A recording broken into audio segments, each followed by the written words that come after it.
Dealing with hypermature cataracts with phacolytic glaucoma can be quite challenging. And in this video, I'm going to show you some salient steps and certain tricks that you can undertake in order to have successful outcomes. The entire anterior chamber is murky with the crystalline liquefied cortex. In fact, you can also see that there is a pseudo-hypopyon-like appearance near the inferior part of the limbus. The first step is to do a paracentesis to wash out the milky cortex.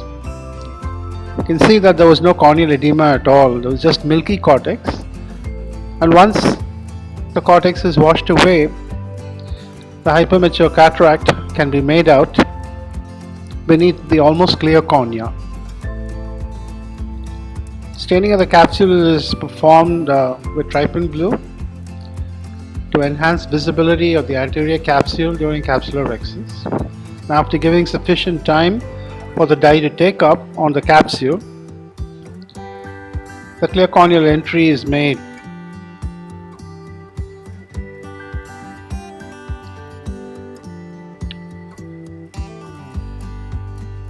At this point, it becomes clear that the entire lens is filled up with a crystalline refractile deposits. There are lots of them distributed beneath the anterior capsule.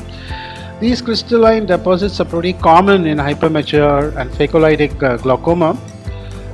They are thought to be composed of cholesterol crystals. Some people believe that they could be calcium oxalate crystals, but it has been widely believed that these crystals are cholesterol in origin that comes down or occurs because of the breakdown or degeneration of the lens lipid layers.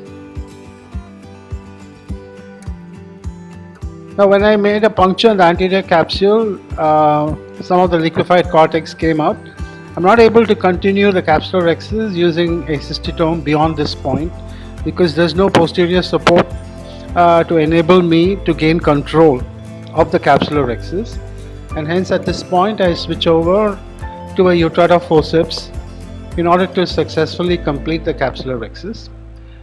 Because I'm scared of weak zonules and because I'm scared that the rhexis would run away to the periphery, I finally end up making a pretty small capsulorhexis, only 4.5 to 4.5 millimeters.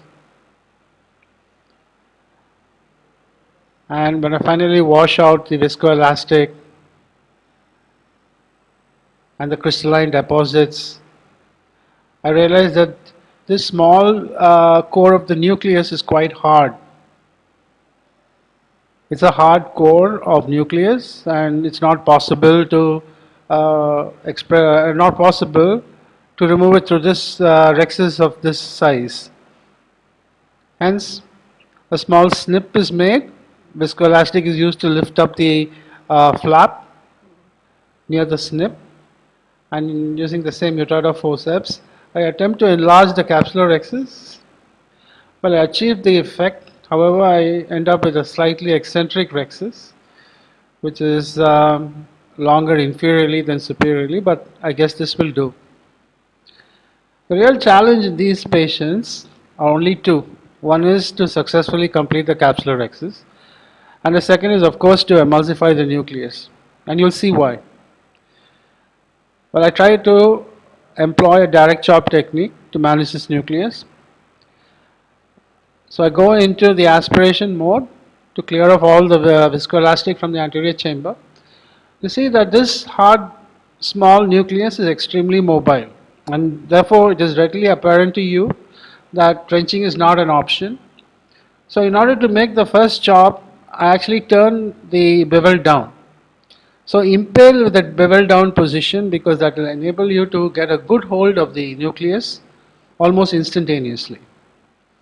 So once you got a good hold of the nucleus, you create a chop, and through the rift in the chop you separate the nuclear fragments.